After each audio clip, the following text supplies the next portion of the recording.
la phrase est de Serge Gainsbourg dans une chanson du même nom, hein, chanson éponyme, qu'il a chantée avec Jeanne Birkin dans les années 80, fin des années 70, début 80. Donc c'est juste la phrase de départ pour parler du bonheur, mais l'intitulé de la phrase est quand même intéressant. Vous avez un paradoxe. Fuir le bonheur de peur qu'il ne se sauve. On aurait tendance à penser le bonheur, il faut le saisir quand il est là, vous voyez, comme le dit le sage Épicure, carpe diem, saisir le jour, cueillir le jour. Bon. Donc rechercher le bonheur, les Grecs nous ont habitués à nous donner des méthodes de recherche du bonheur. Aristote notamment, on peut dire que l'éthique à Nicomaque, c'est un livre de recettes, au sens noble du terme, hein, parce qu'il y a des recettes, il y a recettes et recettes. Un livre de recettes du bonheur, comment être heureux, comment atteindre la vie heureuse. Les Grecs ont lu énormément de livres qui nous expliquent comment atteindre le bonheur. Or, ce n'est pas la démarche des Asiatiques. Première opposition, Orient-Occident, entre les Grecs et les Chinois, les Asiatiques en général. Lao Tse nous dira qui sait se satisfaire sera éternellement satisfait, donc le bonheur est intérieur. Vous me direz, il rejoint un petit peu certains sages grecs comme les stoïciens. Le bonheur dépend que de nous, pas de la chance. Il se trouve d'ailleurs que dans le mot bonheur, il y a le mot chance, bona ora, la bonne heure, ce qui arrive au bon moment. L'étymologie du mot est intéressante. En latin, c'est bona ora, donc il y a l'idée des astres favorables, du coup de chance. Ce que dit Aristote d'ailleurs. Il dit, d'une manière un peu basique, que pour être heureux, d'abord, il faut être chanceux. Il y a des chanceux, c'est comme une loterie, la vie c'est un peu comme une loterie. Bon, comme disait humoristiquement Coluche, le fondateur des Restos du Cœur, c'est plus facile d'être heureux si on est jeune, riche, beau, en bonne santé, que si on est au contraire pauvre, vieux, malade, en mauvaise santé, etc. Évidemment, c'est une boutade. Donc il y a quand même des conditions objectives du bonheur, comme le dit d'ailleurs très bien Aristote. Pour être heureux, il faut une vie équilibrée, il faut un peu d'argent. L'argent ne fait pas le bonheur, mais il contribue, comme on dit. Il faut un peu de biens matériels, il faut la santé surtout. Il vaut mieux avoir la santé, effectivement. Il faut des amis, très important d'avoir des amis pour Aristote. Il faut faire un peu de philosophie, il faut un petit peu de sport, un peu une vie active et une vie contemplative. De temps en temps faire un peu de philo, aller à un café philo, enfin, il y avait comme ça un café à l'époque, centenaire, à l'Agora, avec Socrate notamment.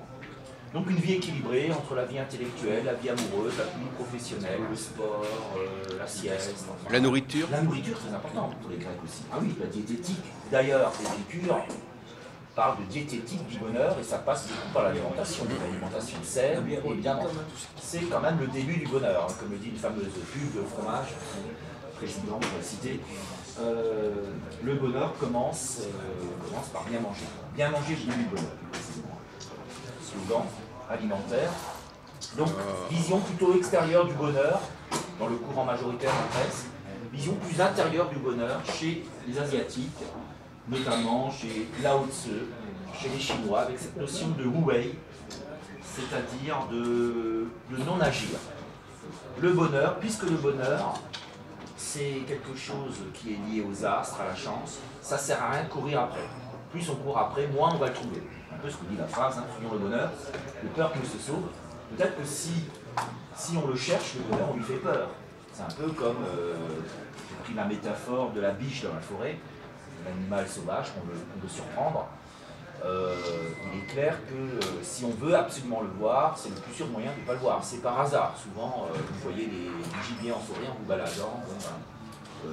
C'est complètement imprévu, vous n'avez pas prévu, vous n'étiez pas allé pour ça, et c'est là justement que vous allez le voir. Peut-être parce que justement vous êtes dans l'état d'esprit du non-agir des Chinois, du wu wei, qui fait que la chose arrive. Le bonheur serait un peu comme la biche dans la forêt. Elle apparaît, il vient à nous, un peu comme l'animal qui a peur, qui va venir faire le premier pas, se coller contre nous comme le chat qui vient se frotter à vous, se coller à vous, là vous pouvez le caresser sans craindre normalement la griffure. Normalement. Il ne faut jamais forcer les choses avec les animaux d'une certaine manière. C'est un peu vrai aussi avec les humains. Non pas forcément vous griffer, mais si vous ne respectez pas ce que les psychologues de la gestalt thérapie appellent la frontière contact, c'est aussi ce qui est conclu dans ce sujet, il me semble. Si vous ne respectez pas la frontière contact, bon, vous allez au clash, ou en tout cas quand vous êtes trop rentre dedans, bon, il ne faut pas être trop froid non plus, ni trop chaleureux. Trop chaleureux, ça peut être mal interprété dans les relations humaines. Donc c'est un peu cette idée, effectivement, qui pour moi est plutôt asiatique, l'idée que le bonheur ne doit pas forcément être cherché. Paradoxalement, certes, c'est bien d'être heureux, pas être masochiste, hein, sans faire forcément du bonheur le but de la vie est quand même plus belle quand on est heureux. Et d'ailleurs, l'étymologie grecque nous ramène un peu aussi à cette idée de quelque chose qui nous dépasse, de quelque chose qui nous fuit, avec l'idée de démonia, justement. C'est le de Eureka d'Archimède, quand il a trouvé la pression, le levier, etc. Donc, grand scientifique, grand savant grec, qu'on retrouve dans euphorie, un état de bonheur plutôt physique. Quand on a bu un petit peu trop, on est euphorique. L'euphorie, c'est un bonheur plutôt physique. On a couru, on a une sécrétion de dopamine, on est un peu euphorique, effectivement. Là, le sportif peut être euphorique après avoir fait son footing ou son match. Donc l'euphorie qui est liée à ce mot de démonia, il y a le mot démonia aussi, qui veut dire démon, daimon, hein, le daimon. Le bon démon. Le démon. Le bon démon. Le bon démon, voilà, exactement. Pas le christianisme a diabolisé, c'est bien de le dire, le démon. Le démon, c'est le diable, alors que pour les Grecs, c'est le daimon, c'est le bon démon. Socrate parle de son démon, qui lui inspire ses idées, c'est un peu comme sa petite conscience, sa petite voix intérieure. Donc le démon, qui donnera, dans le christianisme, on fera les anges qui sont plutôt les bons, même s'il y a des anges rebelles, et les démons qui sont les anges déchus. On récupérera ce terme grec et on lui donnera un sens différent. Mais donc le démon, il est avec nous, c'est comme les anges gardiens. Certains disent j'ai un bon ange gardien parce que j'ai failli avoir un accident et puis voilà, j'ai échappé de justesse, ou j'ai échappé à la mort de justesse par exemple.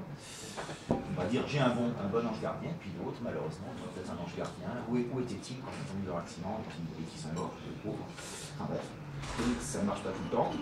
Donc il y a quelque chose effectivement d'un peu frustrant, d'aléatoire dans le bonheur.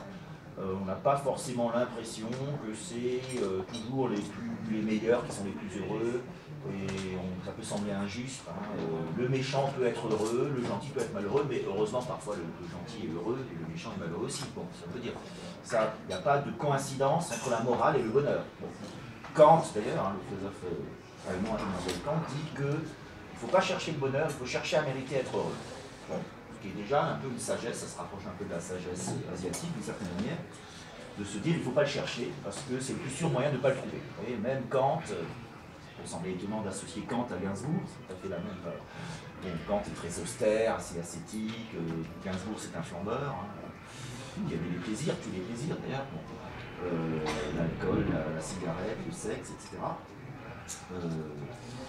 Et donc, mais quand même, il y a un rapprochement à faire entre cette phrase de Kant qui dit il ne faut pas chercher à être heureux parce que finalement on va se rendre malade et ça ne va pas marcher. Ça ne va pas marcher surtout. Il faut simplement mériter d'être heureux. Et c'est déjà un bonheur. Ce qui n'est pas faux. Vous faites une bonne action, vous agissez par devoir, vous vous sentez bien.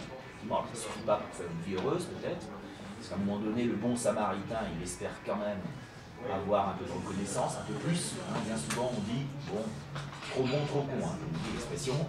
La bonne foire, etc. C'est un peu malheureux comme expression, mais ça correspond aussi à une réalité. Effectivement, s'il y a constamment les mêmes qui font des efforts, qui rendent service, et s'il n'y a jamais de renvoi d'ascenseur, de retour d'ascenseur, le bon peut disjoncter à un moment donné, devenir méchant. Il peut y avoir ce que les psychologues américains appellent l'effet Lucifer, c'est-à-dire c'est le bon qui, à force d'être bon et qu'on dise pas merci, bon, toujours important de remercier celui qui fait une bonne action, même s'il ne doit pas faire la bonne action, en vue du remerciement. Toujours important effectivement de l'encourager, tout simplement. Et vice-versa, le méchant peut aussi se repentir, devenir bon, comme Paul, comme beaucoup de figures dans l'histoire, c'est du bon côté, entre guillemets. Mais encore une fois, pour les Asiatiques, qui sont par-delà le bien et le mal, bien souvent, liés, comme le fait Kant, le bonheur à la morale, c'est discutable aussi.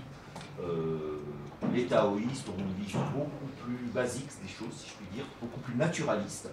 Je voudrais venir à leur vision maintenant, parce qu'elle me semble très intéressante, quitte à revenir un peu à l'Occident avec la psychologie dans un troisième temps. Donc, parce qu'effectivement, la manière dont est énoncé cet aphorisme sur le bonheur, elle est très taoïste, quelque part. Et d'ailleurs, Gainsbourg, soit dit en passant, c'est peut-être pas par hasard que sa deuxième épouse, son divorce avec Jeanne Delphine, avec qui il avait chanté cette chanson, est une vietnamienne, hein, qui s'appelle Bambou, qui est toujours vivante d'ailleurs, et qui a repris beaucoup de ses chansons, qui a vécu un vrai amour très profond, on va dire, avec Gainsbourg. Donc une attirance aussi pour l'Asie, hein, pour la culture orientale. Je pense que pour sortir une phrase comme ça, il faut avoir lu un petit peu du Tao, enfin des auteurs d'Asie, je pense.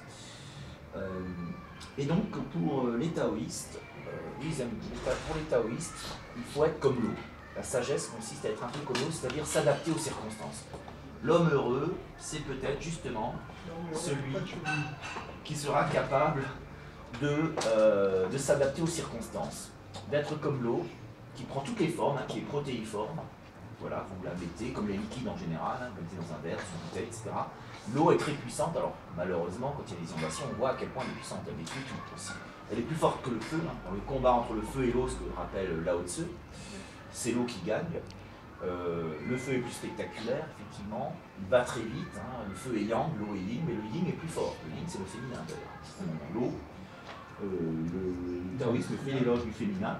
Le féminin peut sembler plus discret, moins puissant comme ça à première vue. On disait bien le sexe fort, le sexe faible. On a rajouté plus tard le beau sexe, c'est quand même plus valorisant. Mais le sexe faible est paradoxalement peut-être le sexe fort. Celui qui semble faible, comme disait encore Paul, sera peut-être le plus fort. Et le bonheur, c'est un peu pareil. C'est celui qui va trop chercher de lumière active, qui va croire être heureux, qui veut absolument se prétendre heureux à travers les biens matériels par exemple, et là c'est peut-être celui qui va rater le bonheur justement, alors que la personne plus humble finalement, qui sera comme l'eau, qui s'adapte aux circonstances, trouvera le bonheur là où il est. Bon. On a tous l'image, alors c'est de moins en moins vrai malheureusement, mais on avait l'image de l'imbécile, de du village heureux. Voltaire en parle dans Zadig, le savant malheureux. Zadig c'est un savant malheureux. Voltaire est un des premiers, il s'est beaucoup intéressé à la pensée chinoise aussi, il faut le rappeler quand même. Il a salué le confucianisme comme une religion, c'est pas une religion, mais c'est une forme de spiritualité quand même, sans Dieu, sans dogme, sagesse en tout cas. Leibniz aussi, hein, le grand Leibniz, le philosophe des Lumières, admirait beaucoup la Chine, parce que c'était une nation qui semblait à cette époque en tout cas beaucoup plus sage que l'Occident, avec les guerres de religion, les conflits qu'on a vus, etc. Donc l'idée finalement de la personne simple qui va être plus heureuse parce que peut-être qu'elle vit dans l'instant présent. Alors justement, je vais venir à ces 3 points du taoïsme. Vivre dans l'instant présent, qui serait le premier. Pour être heureux, il faut apprendre à vivre dans l'instant présent. Donc peut-être que le sage, il va manquer de spontanéité, il va passer à côté du bonheur, ou l'homme d'affaires, qui pense qu'à faire engranger des bénéfices, il est souvent très malheureux. Parce qu'il se crée une karma, comme diraient les bouddhistes, il se crée des soucis, des comptes en banque à gérer, etc. Vous avez le cas célèbre de Rockefeller qui s'est suicidé, et sans aller jusqu'à ce cas extrême, les gens très riches ne sont pas forcément très heureux.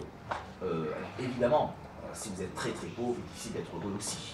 Mais finalement, les personnes qui vont se dire les plus heureuses sont souvent des personnes de la classe moyenne, qui ont une vie épanouie, amoureusement, avec leurs enfants, etc., qui ont une vie tranquille. Alors, une somme de petits bonheurs peut faire un grand bonheur, d'ailleurs. Parce que vous avez aussi des penseurs de l'extrême. J'ai un livre ici, j'en dirai peut-être un petit mot à la fin. Vous avez aussi effectivement des penseurs de l'extrême qui pensent que le bonheur va passer par des choses énormes, alors que pas du tout. Une vie tranquille, simple, est peut-être la vie la plus heureuse. C'est un peu ce que dit d'ailleurs Voltaire dans le Candide. Il faut cultiver son jardin. Ça aurait pu être aussi une phrase qu'on aurait pu attribuer à un penseur oriental, à Lao Tzu ou à un autre, à Confucius. Cultiver son jardin, c'est-à-dire on peut le prendre à lettre, il y a beaucoup de bonheur à s'occuper des plantes, effectivement. C'est d'ailleurs le hobby des Français en Provence. Le jardinage marche à fond avec toutes les belles enseignes, qui veulent ouvrir le dimanche d'ailleurs, les Weldon, etc. Bon.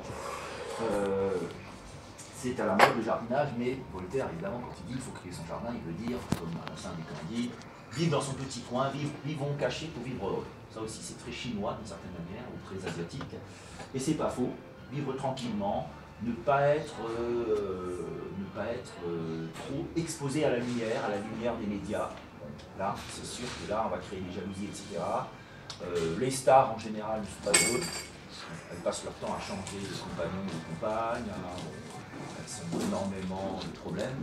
Parce que vivre d'une manière surexposée médiatiquement, à mon avis, c'est le plus sûr moyen de se rendre malheureux.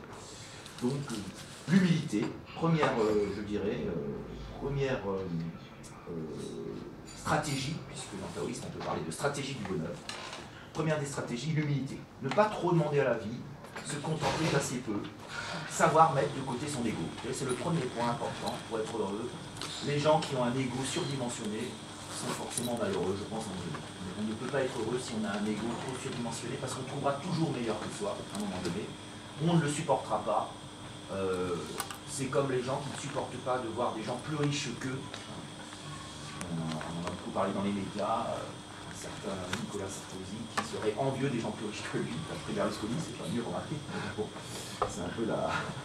Bon, ça fait sourire, effectivement. Mais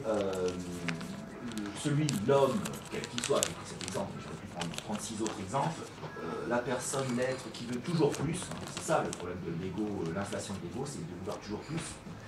Celui qui est, pour reprendre ma métaphore, dans le complexe de Dieu, ne peut pas être heureux, parce que son désir est forcément insatisfait. Il veut toujours plus. Et toujours plus, c'est fatigant, on n'y arrive pas forcément. On se crée des ennemis aussi, en voulant, on est prêt à tout pour battre l'autre, donc on se fait des ennemis, ils finissent toujours par se venger, ils finissent toujours par trouver une faille. Donc c'est se rendre malheureux d'être dans l'ego.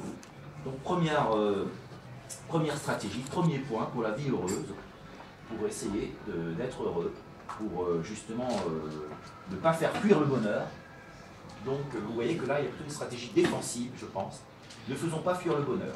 Ne cherchons pas à l'atteindre activement, parce que c'est une utopie. C'est rare, ça peut arriver, mais c'est très rare. Mais soyons prudents. Faisons comme si la vie était de toute façon un combat difficile, qui n'est pas gagné d'avance. Et peut-être que là, justement, le bonheur viendra. Peut-être. Il y a de grandes chances. Mais en tout cas, mettons de côté, limitons notre ego. Ça ne veut pas dire être dans l'ascétisme pur et dur, être complètement... ça ne veut pas dire suivre l'adage de Pascal, le moi et ça, c'est l'excès. D'ailleurs, les taoïstes sont contre ça. Quand ils demandent de modérer son ego, ils disent qu'il faut quand même être fier de soi. C'est pas l'ascétisme, c'est pas le reniement de soi. Hein. C'est pas du tout ça, le taoïsme. Deuxième aspect, qui rejoint d'ailleurs l'Épicure philosophe grec, l'Orient et l'Occident aussi ont des points communs, évidemment. Hein. La philosophie grecque et la philosophie chinoise ont pas mal de points communs. C'est le fameux carpe diem, cueillir le jour, c'est vivre dans l'instant présent. Carpe diem, hic et nunc, pour parler un peu latin, d'Épicure, ici et maintenant, vivre dans l'instant présent. Alors là, vous avez une littérature abondante dans les livres de recettes de bonheur, parce que c'est très vendeur aussi aujourd'hui. Hein, vous avez à FNAC, le rayon développement personnel, il explose par rapport au rayon sciences humaines. On peut le déplorer un petit peu, parce que dans les sciences humaines, on part de la philosophie même, quand même des rayons moins importants qu'à l'époque. Et le rayonnage, le développement personnel, psychologie, etc. Alors il y a du bon et du moins bon, évidemment. Hein. Il y a des spécialistes, je pense à Toller, Eckhart Tolle, qui est pas mal, donc vivre dans l'instant présent, la puissance de l'instant présent, plus précisément. La puissance de l'instant présent, c'est un livre qui est pas mal, développement personnel, si ça intéresse, je vous le conseille. Vous pouvez lire, il y a des bons livres de Krishnamurti aussi, hein, qui se lit bien sur la sagesse, certaines sagesses pour atteindre le bonheur. Je ne sais plus, il a écrit un livre sur le bonheur, sur l'amour, il a écrit des livres sur tout un petit peu. Alors c'est vrai, c'est pas de la philosophie de rigoler, mais c'est du bon sens, de la sagesse. Vous en avez plein. Bon, enfin, les scandalistes, après, on trouve toujours, il y a tellement de choses qu'il faut juste un peu chercher et on trouvera ce qui nous convient. Donc un petit livre de recettes sur le bonheur, ça fait pas de mal. Bon, après, chacun a ses méthodes peut-être pour le mettre en pratique. C'est pas non plus ça qui va nous garantir le bonheur. D'ailleurs, en général, dans la préface, on dit, bon, ce livre est là pour vous aider, et évidemment, ça ne remplace pas le travail sur soi, le travail personnel. Vous ne pouvez pas demander à l'éditeur de vous rembourser si la lecture du livre ne vous a pas rendu heureux. Bon. Donc, deuxième point, apprendre à vivre dans l'instant présent, ne pas passer à côté des petits plaisirs. Vous avez un philosophe qui s'appelait, je crois, Sinas, un philosophe épicurien, qui faisait partie de la cour d'Alexandre le Grand, qui s'impose de philosophe. D'ailleurs, Aristote a été son maître. Hein. son précepteur. Donc Alexandre aimait les philosophes, aimait la philosophie, il s'entourait de philosophes, et avant de partir à la conquête du monde, ce qui ne va pas faire son bonheur d'ailleurs, hein, puisqu'il va mourir à 33 ans, il aura plein de malheurs, des amis qui meurent, etc. Donc la gloire et le bonheur, ça ne se marie pas très bien. Le bonheur au début de la conquête, effectivement, il transformera en malheur. Et Alexandre dit à ce philosophe, quand j'aurai envahi le monde, à l'Asie, rejoint l'autre océan, le Pacifique, c'était son grand rêve, on fera la fête, on boira du très bon vin, et le philosophe de lui dire, buvons le vin tout de suite. Ça c'est le philosophe, effectivement, épicurien. Profitons de la vie quand elle est là, quand il y a une bonne occasion à saisir, saisissons-la. Épicure vivait simplement, il mangeait, dit-on, du pain rassis et du lait caillé dans son jardin, il était heureux comme ça, mais quand on l'invitait à un bon dîner, il y allait, il refusait pas l'invitation comme Socrate. Voilà, c'était une occasion de manger un peu mieux, et d'ailleurs il appréciait la bonne nourriture. En disant de la nourriture, si tu as mangé toujours des repas de luxe, bah, c'est plus bon pour vous. Hein. Vous n'avez plus goût à rien si vous mangez tout le temps du grand luxe, dans les meilleurs restaurants de France, comme le font les gens très riches parfois. Alors que si vous avez l'habitude de manger simplement, bah, le grand repas, vous allez vraiment apprécier. C'est pareil pour tout. Hein. Pareil pour tout, donc pour l'amour, voilà, si vous êtes trop dans une vie, c'est trop facile au niveau de l'amour, à un moment donné vous serez blasé, etc., vous allez vous ennuyer. Donc éviter l'ennui, vivre dans l'instant présent, c'est ça aussi. C'est saisir le bonheur quand il est là, les petits plaisirs. La somme, encore une fois, de petits plaisirs peut, au bout du compte, faire une vie heureuse. Voilà. Encore une fois, une sagesse, à la fois grecque et chinoise, hein, sagesse philosophique, de se dire l'océan est composé d'une myriade de gouttes. Ne soyons pas comme le héron de la fable, hein, puisque les fables animalières de La Fontaine, c'est quand même très intéressant aussi sur le bonheur. Le héron il est malheureux parce qu'il espère trouver un brochet, il n'y a pas de brochet, ensuite il voit un poisson un peu plus petit, je crois une tanche, il la boude, ensuite c'est encore plus petit, et puis au bout du compte il est obligé de manger les tout petits poissons. On est tous un peu comme ce héron quelque part, hein. On veut des grands bonheurs, on veut s'espérer des grands bonheurs, des lendemains qui chantent, comme certains hommes politiques de l'époque, et finalement, les lendemains qui chantent, ils déchantent plutôt. Et ils déchantent d'autant plus qu'on s'attendait à trop. C'est peut-être le syndrome français d'ailleurs, hein, petite parenthèse sociologique. Il y a un maître zen japonais qui parlait du syndrome de Paris. Il disait comment ça se fait qu'à Paris, plus encore que dans les autres capitales, il disait c'est parce qu'il y a du monde, il y a le stress des grandes villes, mais il disait finalement à New York ou à Londres, les gens sont un peu plus zen qu'à Paris, ou dans d'autres grandes villes. À Paris, pourquoi ce stress, cette espèce de nervosité, les gens qui viennent, les gens sont pas toujours très, ça c'est en train de changer paraît-il, mais pas toujours très bien accueillis, etc. Un malaise un petit peu autour de Paris, nous sommes ici à Paris, Resto Zen, voilà, Café Zen. On avait le Resto Zen avant, Café Tao ou Zen, ça aurait pu être très bien aussi. Donc c'est vrai que c'est presque une provocation pour certains, d'une certaine manière. Parce qu'on n'est pas tellement dans une culture zen. Et donc ce japonais disait, c'est lié au fait que la vie est une sorte de... On se sent obligé d'être pressé tout le temps, d'être dans le stress. Si vous êtes trop souriant dans le métro, on va vous prendre pour un demeuré, par exemple, etc. C'est comme une sorte d'accord tacite qui fait qu'on a décidé de ne pas sourire, etc. Ici, on est souriant, c'est très bien.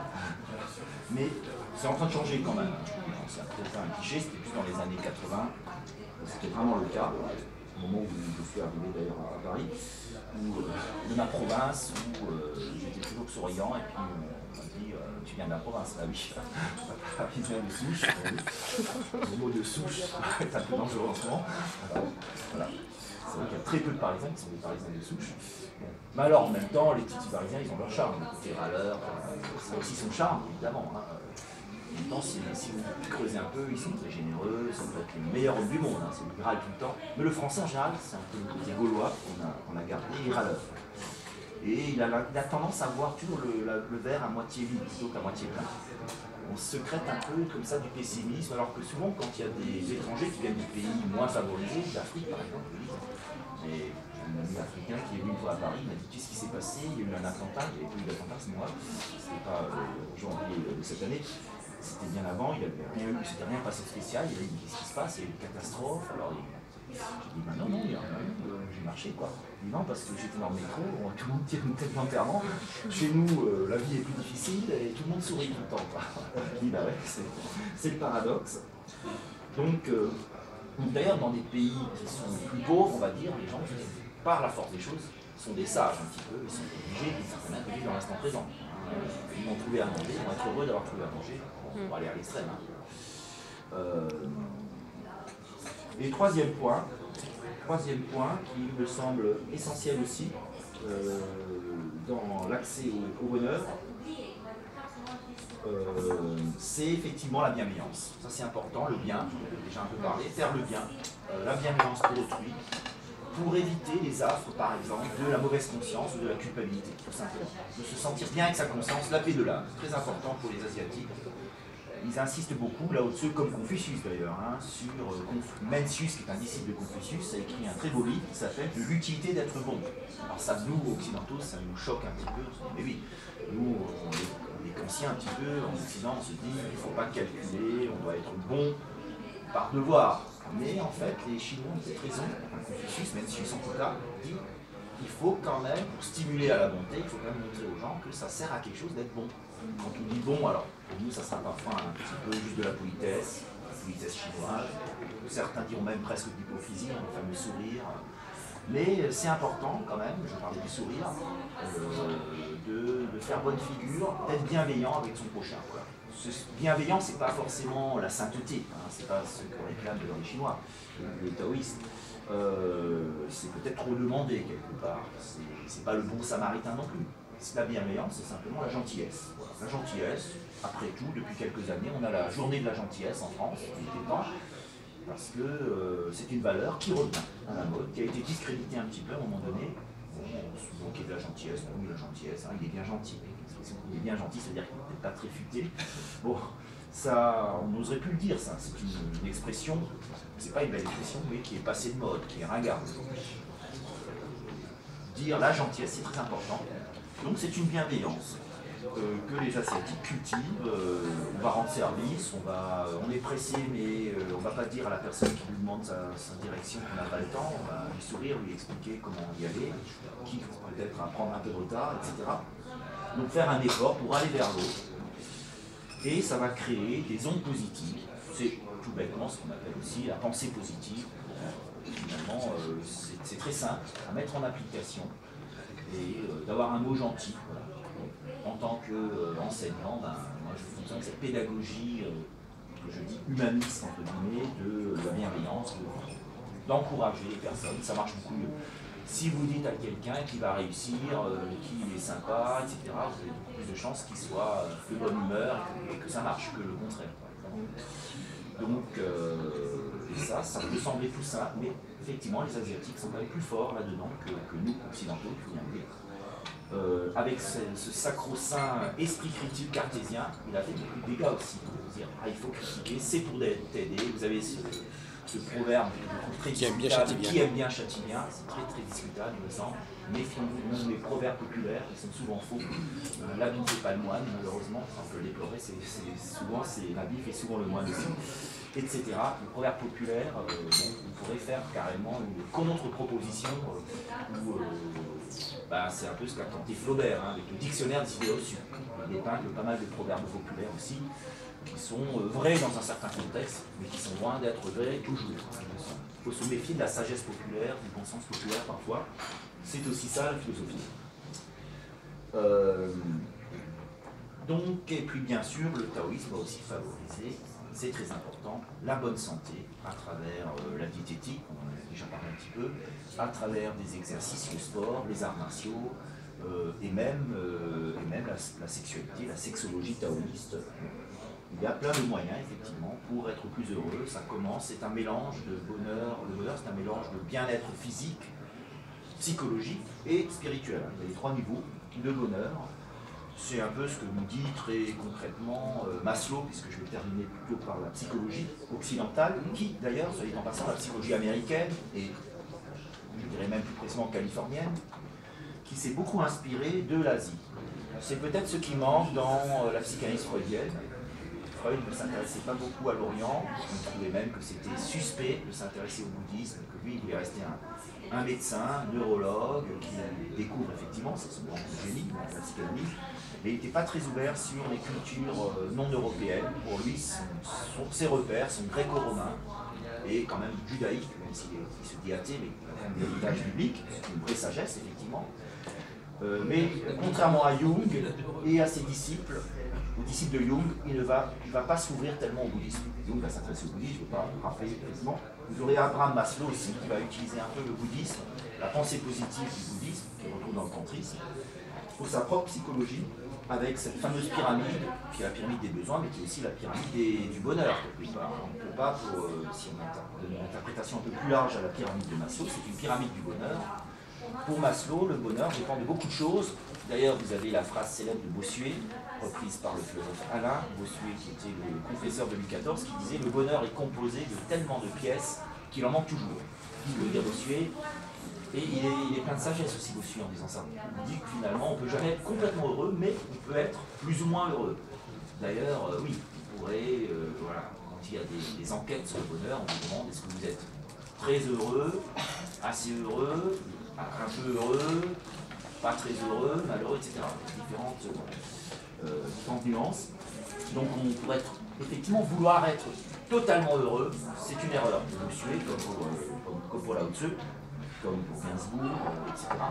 Comme pour tous ces sages, finalement, officiels ou non officiels, il faut toujours finalement laisser une part de doute, ne pas être trop sûr de soi. Ne pas partir du principe que ça va être gagné d'avance. Ça, c'est une vraie stratégie. Bon, la pyramide de Maslow nous dit simplement que pour être heureux, effectivement, il faut qu'il y ait un minimum, quand même vital, qui soit réalisé, avoir à manger à sa faim, boire, avoir un logement, etc. Après, s'épanouir un peu dans le travail, avoir comme une vie amoureuse, une appartenance familiale. Et ensuite, pouvoir avoir le cinquième niveau, c'est le niveau du développement personnel, le loisir, la passion. Alors, une passion, c'est très très important pour Abraham Maslow d'avoir une passion dans sa vie, la philosophie, le débat, le saut à l'élastique, ce que vous voulez, les échecs, qu'importe. On ne va pas donner de bons points à des pratiques qui seront jugées valorisantes, humanitaires par exemple, et d'autres aller voir des peintres avec ses copains en regardant le rugby. Ça peut être une passion tout à fait louable. D'ailleurs, je repense au Biarritz, quelques années, au Café Philo, mélangé avec les ambulances rugby. Je pense que là, ça a été compliqué. Mais voilà, donc ne pas non plus avoir de jugement de valeur. Voilà, tous les loisirs se valent d'une certaine manière. Si les gens s'épanouissent, ça les rend heureux, ils vont être plus sympathiques avec leur prochain, parce qu'ils sont heureux tout simplement. N'oublions pas que quelqu'un d'heureux, en général, est plus agréable à vivre que quelqu'un de malheureux. On a tout intérêt à ce que les gens autour de nous soient heureux. Le vrai bonheur, c'est un bonheur partagé, d'ailleurs, je pense. Je suis en porte-à-faux avec, on entend parfois ce genre de discours, de gens qui vous diront oui, mais il y a quand même un certain bonheur à voir que nous on est bien alors que les autres ne sont pas bien. Oui, ça c'est un bonheur que j'aime pas, hein. C'est pas le vrai bonheur, je pense. Et en tout cas, moi, ça ne me parle pas.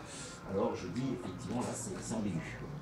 Le malheur des autres, c'est toujours, même inconsciemment, je pense, même ceux qui prétendent qu'ils trouvent un bonheur à être plus heureux que d'autres, à mon avis, ils se mentent à eux-mêmes, ils sont dans la mauvaise foi, comme dirait Sartre. Je pense honnêtement qu'on ne peut pas être vraiment heureux si autour de nous les gens ne sont pas heureux. Enfin, ma dernière, pour ne pas être trop long et vous laisser la parole, puisque le bonheur, c'est un sujet finalement avec tellement de choses à dire. Tout le monde a des choses intéressantes à mon avis à dire sur le bonheur, et même peut-être des expériences personnelles de bonheur, pourquoi pas. C'est un sujet qui s'y prête en tout cas, puisque je termine par un psy d'ailleurs. Hein. Pas dans un café psy, c'est ceci, mais de parler aussi parfois de soi, de mon point de vue en tout cas, du café notamment. J'ai lu un petit livre vraiment passionnant il y a quelques années qui s'appelle La méthode Schopenhauer de Irving Yalom. Celui qui a écrit et Quand Nietzsche pleura, il a écrit La méthode Schopenhauer. On en a fait un film de Quand Nietzsche pleura. Quand Nietzsche pleura. Irving Yalom, donc c'est un psy juif new-yorkais qui traitait des gens vraiment dépressifs et suicidaires. Hein. Il a eu d'ailleurs des cas de gens qu'il n'a pas pu sauver malheureusement. Il s'en est voulu un petit peu, parce que conscience professionnelle, c'est des cas désespérés, il s'est dit qu'est-ce que je peux faire pour mieux aider ces patients qui souffrent. Il a écrit ce petit livre, très drôle, très humoristique, c'est un grand lecteur de Schopenhauer, de Nietzsche aussi. Bon. Vous savez certainement que Schopenhauer, j'en parle parfois ici, est un grand pessimiste devant l'éternel, roi du noir, qui paradoxalement n'a pas été si malheureux que ça dans sa vie. Schopenhauer lui-même a vécu quand même jusqu'à 72 ans, 18e, 19e siècle, c'est quand même pas mal, il vit jusqu'à 72 ans. Bon, lui-même le dit dans ses mémoires qu'il est heureux, quoi. Mais simplement, pour lui, c'est un miracle qu'il soit heureux, quoi. Parce que la vie est négative, il y a toutes les raisons d'être malheureux. Et finalement, quand vous lisez Schopenhauer, alors il ne faut peut-être pas le lire quand on est très dépressif quand même, mais bon, finalement, ça vous rend pas malheureux, parce que bon, c'est qu'une vision des choses, on voit bien qu'il exagère, volontairement certainement, et il dit, il a cette phrase célèbre, la vie, tel un pendule aussi entre la douleur et l'ennui. C'est-à-dire que pour lui, dès qu'on ne souffre plus, on s'ennuie. Alors qu'est-ce qu'on va faire quand on s'ennuie? On va de nouveau prendre des risques, plus s'ennuyer, et on va souffrir. Soit on va faire un grand voyage et on va se faire dévaliser, ou il y aura un crash en avion, voilà, mais ça arrive quand même, heureusement très rarement. Soit on s'ennuie, donc on va chercher le grand amour, et puis ça va avoir des chagrins d'amour tout le temps. Il y a des personnes qui passent leur vie à avoir des chagrins d'amour, c'est pas non plus une vie heureuse, etc. Donc il donne plein d'exemples. Il dit d'ailleurs, Schopenhauer, non sans humour noir, que même si vous mettiez, prenons ce groupe, faisons un peu d'autodérision, que des gens, il dirait, Schopenhauer, oui, des gens souriants, sympathiques, demeurants, etc. On arrive sur une île déserte, on nous met tous ensemble sur cette île déserte, c'est le paradis terrestre, il fait 25 degrés tout le temps, les îles Fidji, je ne sais pas où, dans le Pacifique Sud. Vous avez plein de choses à manger, chacun en plus trouve l'amour de sa vie sur place, comme ça miraculeusement, et malgré tout, Schopenhauer dit, au bout d'un certain temps, au début on sera content, les premières semaines, peut-être premiers jours, premières semaines, voire premiers mois, si on est des gens bien zen, voire quelques années pour les plus doués, mais au bout d'un certain temps, il y aura un ennui. Dans ce bonheur, on a tout, on va s'ennuyer, puis on va chercher des histoires, on va trouver le jardin d'à côté, l'herbe d'à côté plus verte. On a le plus beau des maris, la plus belle des épouses, on va trouver l'épouse du copain plus jolie, enfin on va voir changer. C'est ce que dit Schopenhauer. Je ne sais pas s'il a raison, mais bon. Il manque d'expérience dans ce domaine-là. Bon, ça serait cruel, on n'est pas des cobayes, mais effectivement, peut-être qu'il a raison, peut-être qu'il a tort, peut-être qu'il exagère. Qu'importe, c'est pas tout à fait faux, effectivement. Bon, si on a trop de bonheur tue le bonheur, pour prendre la phrase célèbre, trop d'amour tue l'amour, etc. Trop de tout tue finalement. Et c'est ce que dit d'ailleurs Aristote aussi, le bonheur suppose aussi la juste mesure. Il y en a besoin de moments de mélancolie, peut-être pas de malheur, mais de mélancolie, ou de moments, s'il fait tout le temps beau, je parlais des îles paradisiaques, il paraît qu'il y a une dépression, pas au sens météorologique, ils n'ont jamais de dépression, là où il fait tout le temps beau, ça existe, les îles où il pleut presque jamais, ou alors il pleut, il faut bien qu'il pleuve un peu, mais ça ne pleut pas longtemps, il pleut très fort, après ils sont tranquilles, il fait tout le temps 25 degrés, les îles du Pacifique Sud, et les gens s'ennuient et il y a une sorte de déprime parce qu'il fait tout le temps beau. Si ces personnes-là viennent ici, voilà la pluie, on dit vous avez de la chance, pourtant sans le pleuve, peut-être parfois trop ici, ou la neige, etc. Oui, le changement des saisons, on n'aime pas le froid, etc. Mais on apprécie plus le printemps parce qu'il y a eu froid. Bon, c'est du bon sens. Si on n'a pas expérimenté un peu de malheur, on ne va pas savoir savourer le bonheur. Et il y a l'homme, finalement, sa méthode, qui me semble assez originale, c'est, et ça marche évidemment pour des gens malheureux, si on est heureux, évidemment, on est heureux, tant mieux, qu'on le garde, qu'on fasse tout pour garder ce bonheur. Le bonheur est fragile en même temps. On peut être heureux toute une vie, mais c'est quand même pas toujours évident, il y a forcément des moments où des difficultés peuvent arriver, etc. Mais pour ces dépressifs graves, qui étaient souvent suicidaires, la méthode a assez bien marché. Parce qu'il a eu des échos quand même de ces patients qui ont lu ce livre. Et on dit mais c'est extraordinaire ce livre, parce que finalement dans ce livre on a l'impression que tout va mal, c'est la méthode Schopenhauer, partir du principe que tout va aller mal, et finalement on va se rendre compte que tout va pas si mal. On a des bonnes surprises, on vous fait croire que les gens sont là pour leur intérêt, et que vous allez rencontrer des gens vraiment altruistes qui ont la main sur le cœur, etc. Bon. On va se dire, bah oui, les êtres humains sont pas si mauvais que ça, par exemple. Ou finalement, on va se dire, oui, bon, aller juste voir des amis, ça va être plus sympa, mais après on va appeler, bah non, ça va peut-être complètement changer le cours de votre vie, etc. Vous voyez, la stratégie est intéressante, c'est de se dire que finalement, qu'est-ce qui fait le malheur? C'est un peu ce que dit ce psy très subtil, c'est finalement de se sentir obligé au bonheur, de se sentir qu'on devrait être heureux. Alors, on se dit qu'on a tout pour être heureux, surtout quand on vous dit, et c'est peut-être le paradoxe du malheur relatif des pays riches et du bonheur relatif des gens dans les plus pauvres, il ne faut pas exagérer. Bon, quand il y a vraiment une misère et la guerre, on ne peut pas être heureux quand même. Mais c'est peut-être le fait qu'on n'arrête pas de nous rabâcher, que vous avez tout pour être heureux, surtout avec les biens matériels, c'est le problème du matérialisme justement. Vous avez tout pour être heureux et vous êtes malheureux, alors vous êtes encore plus malheureux si on vous dit.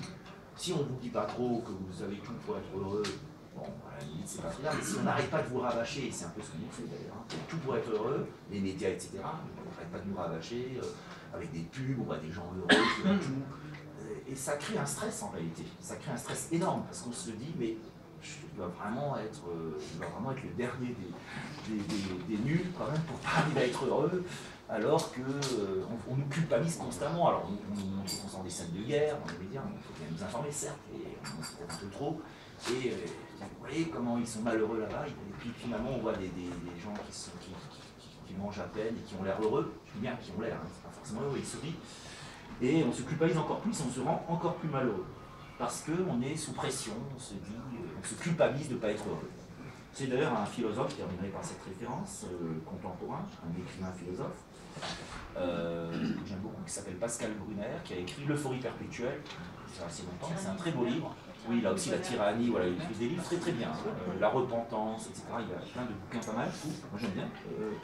Pascal Bruckner, Pascal Bruckner, ouais, c'est Pascal Bruckner. Oui, Pascal Bruckner. Dans l'euphorie perpétuelle, il dit que justement on est malheureux parce que justement il y a un devoir d'être heureux, il faut toujours, on ne doit jamais dire, on nous dit comment ça va, on n'ose pas dire que ça ne va pas. Hein, à tel point qu'il y a des gens qui disent comment ça va bien, alors les gens n'ont pas le choix. Oui, bon, peut-être que ça serait mieux de pouvoir dire parfois que ça ne va pas, ça serait une thérapie justement, mais on est en train de nous couper l'herbe sous les pieds, quoi. On ne peut même plus se dire que ça va mal. Et la psychanalyse d'ailleurs est en crise aussi, peut-être à cause de ça, de la crise en général, mais peut-être aussi parce que effectivement on est dans une sorte de tendance aujourd'hui dans notre société, je crois, à travers la société de consommation, le matérialisme à tout craint. Si tu as le dernier pas et que tu n'es pas heureux, c'est que tu ne seras jamais heureux, par exemple. Bon, comme si le bonheur pouvait dépendre d'un bien matériel, aussi pratique soit-il, hein, je n'ai rien contre la technologie, etc. Mais ce devoir d'euphorie, ce devoir d'être heureux, finalement, c'est la plus sûre manière de ne pas être heureux. Je reviens à mon point de départ. Je pense qu'il y a beaucoup de sagesse dans cette phrase de Gainsbourg. Je suis d'accord avec lui en tout cas. Il faut fuir, façon de parler, hein. Fuir le bonheur, il ne faut pas être masochiste, c'est une métaphore. Non, fuir le bonheur, de peur qu'il ne se sauve. Effectivement, l'accueillir quand il est là, mais ne pas être un obsédé du bonheur à tout prix, un peu comme sur le plan sentimental. Bridget Jones, hein, avec son journal, bon, finalement elle cherche le grand amour, et puis finalement ça ne marche jamais. Hein. Puis, finalement, le film est très drôle, et on a beaucoup de comédies un peu qui fonctionnent sur ce modèle-là. Bon, bah, finalement, soyons détachés, tout simplement. Soyons détachés des choses, c'est peut-être tout un apprentissage, c'est facile de dire soyons détachés, mais ça marche quand même pas mal, en se prenant moins la tête, comme on dit parfois. Le bonheur viendra tout seul parfois. Il faut être vigilant, il est là, mais ne pas le traquer, le laisser venir tranquillement. Voilà mon exposé de départ, je vous laisse composer la suite à travers vos interventions, vos commentaires, vos questions. On va commencer donc par Gilles.